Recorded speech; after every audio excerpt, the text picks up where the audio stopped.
On the night of the 10th of April 1815, a mountain on a remote island in the Dutch East Indies stopped being a mountain. In a few hours, it tore 4,000 feet off its own summit, threw 150 billion tons of rock into the sky, and hurled a column of fire and ash 25 miles straight up into the stratosphere. Sailors 300 miles away thought a war had broken out. Soldiers were marched out to repel an invasion that did not exist. And here is the part that should disturb you. That eruption went on to kill people on continents that never heard the sound. It froze crops in Vermont in July. It starved the villages in China. It triggered the worst famine of the entire 19th century in Europe. And almost no one watching this can tell you its name. This is the deadliest volcanic eruption in all of recorded human history. Not Vesuvius, not Krakatoa, not Pompeii, the one they actually teach you. This eruption was roughly 10 times more powerful than the famous Krakatoa explosion that everybody has heard of. And Krakatoa is its quieter little neighbor, 68 years younger, in the very same island chain. The death toll runs to 90,000 people and beyond, and some of the most careful estimates push the global figure far higher. And yet there is no famous painting of it, no blockbuster film, no tourist ruins with audio guides. It is the largest natural disaster in 2,000 years of written history, and it was very nearly deleted from human memory entirely. Tonight, we are going to dig it back up. This is the story of Mount Tambora, the mountain that murdered 90,000 people and then erased itself from history. First, a level set, because to understand the catastrophe, you have to understand how completely the world was not paying attention. In the spring of 1815, Mount Tambora sat on the island of Sumbawa in what is now Indonesia and was then the eastern edge of the Dutch colonial world. It was tall. Estimates put its pre-eruption height somewhere around 14,000 feet, which would have made it one of the tallest peaks in the entire archipelago. On its slopes lived a people with their own language, their own kingdom, their own trade in honey, horses, sappanwood, and rice, the Tambora culture. You have never heard their language, and you never will, because by the end of that year, almost every person who spoke it would be dead. Tambora did not just bury a kingdom. It erased an entire human culture from the earth in a single night, language and all. Here is the cruel detail. Nobody knew Tambora was a volcano. It had not erupted in living memory. It had not erupted in 5,000 years. To the people living on its flanks, it was simply the mountain, a green, sleeping, eternal feature of the world, as fixed and trustworthy as the sea. Underneath it, magma had been quietly accumulating for those 5,000 years, building pressure in a chamber the size of a city, with no one above suspecting a thing. The first warning came in 1812. The mountain began to rumble. A dark cloud gathered around the summit. There were small tremors, but small eruptions were not unheard of in the islands. And after a while, the rumbling became background noise.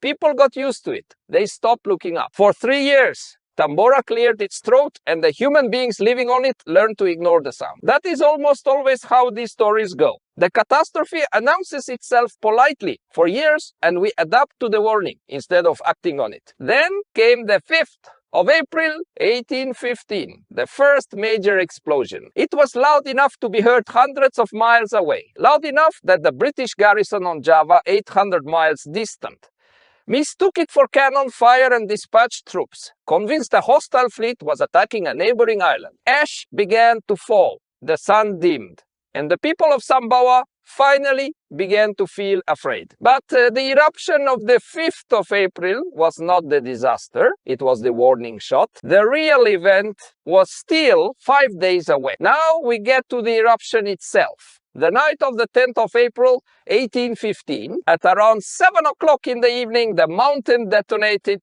Not erupted, detonated. 3 columns of flame shot upward and merged into a single roaring pillar of fire. Within minutes, the entire mountain, the witnesses said, appeared to be turning into liquid fire, glowing from base to summit. The eruption column punched 25 miles into the sky, straight through the top of the breathable atmosphere, and into the stratosphere. To put that in human terms, the ash and gas were being thrown 4 times higher than a passenger jet flies today. Then the pumice began to fall. Stones of frothy volcanic rock some as large as a man's fist, rained down on the villages and ships within range. On Sumbawa, the falling rock and ash collapsed roofs and crushed homes.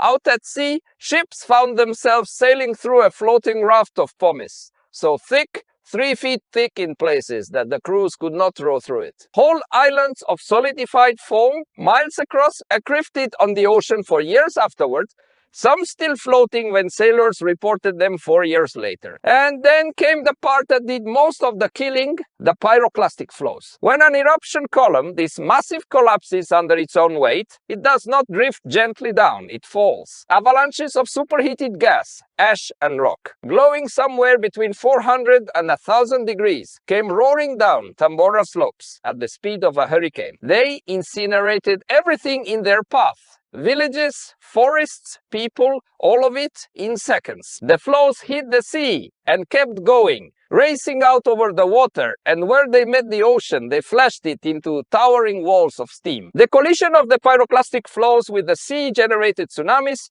Waves up to 13 feet high radiated outward across the archipelago, striking the coasts of neighboring islands hundreds of miles away, drowning villages that had felt only a strange, distant thunder. And the sound, the final largest explosions were heard 1,600 miles away on the island of Sumatra. 1,600 miles. That is the distance from London to the middle of the Sahara Desert, from New York to Denver.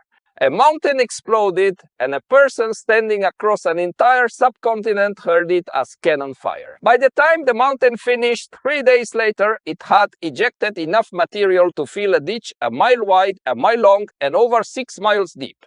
The summit was simply gone. Tambora had stood around 14,000 feet tall. When the smoke cleared, it was roughly 9,000. The mountain had blown 4,000 feet of itself off the top of the world and left behind a crater 4 miles across, a wound so vast you could drop a city into it. On the geologist's scale of eruptions, which runs from 0 to 8, Tambora rates a 7.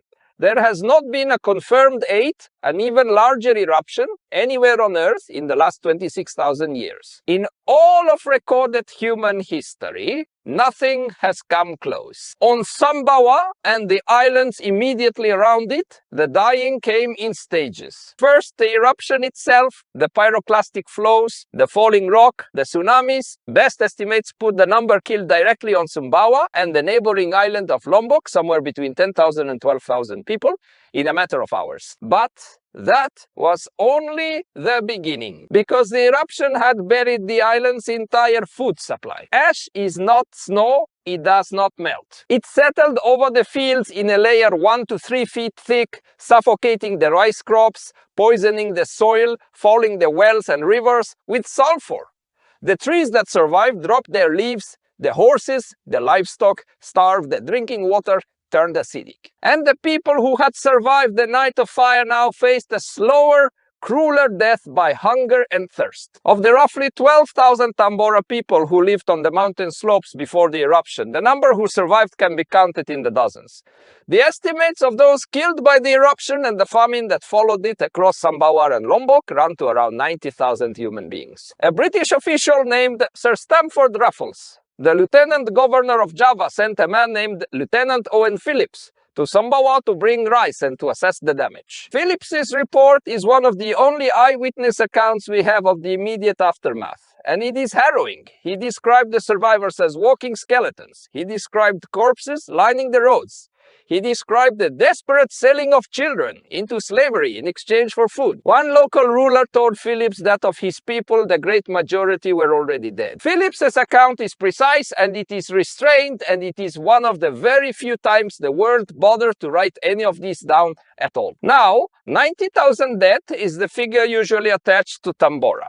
And if that were the whole story, it would already be the deadliest eruption in recorded history. But 90,000 is only the local death toll. The eruption was not finished. It had not even started on the rest of the world yet, because Tambora had thrown something into the upper atmosphere that was about to circle the entire planet and starve people who lived 10,000 miles from a volcano they would never know existed. To understand what happened next, you have to understand what Tambora actually injected into the sky. It was not mainly the ash. Ash is heavy, it falls back down within days or weeks. The real weapon was sulfur. Tambora blasted an estimated 60 million tons of sulfur dioxide into the stratosphere, far above the weather, above the rain that would normally wash it out. Up there, the sulfur reacted with water vapor to form a fine mist of sulfuric acid droplets, a veil, an aerosol haze, microscopically thin, that the high-altitude winds smeared evenly around the entire planet within months. And that veil did one simple, devastating thing. It reflected sunlight back into space.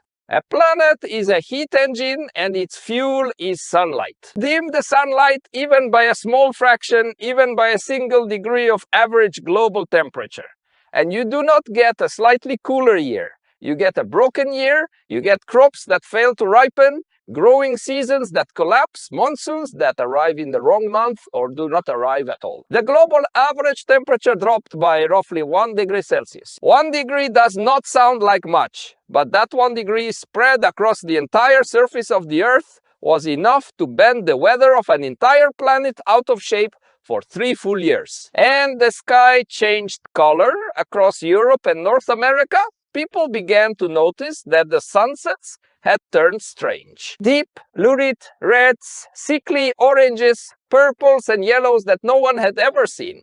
The sun was sometimes dimmed enough at midday that observers could look directly at it and see dark spots on its face. We know because the painters painted it. The vivid blood-colored skies in the paintings of the artist J.M.W. Turner from these years are now thought by scientists to be a direct record of Tambora's veil hanging in the atmosphere. An Indonesian volcano reached across the world and changed the color of the sky over London, and the only people who recorded it thought they were simply painting a beautiful evening. And then 1816 arrived, the year that came to be known across the northern hemisphere by a name that sounds like a contradiction. The year without a summer. 1800 and froze to death. The New Englanders called it the year the seasons stopped working. In the summer of 1816, the weather of the northern hemisphere simply stopped behaving. In New England, it snowed in June.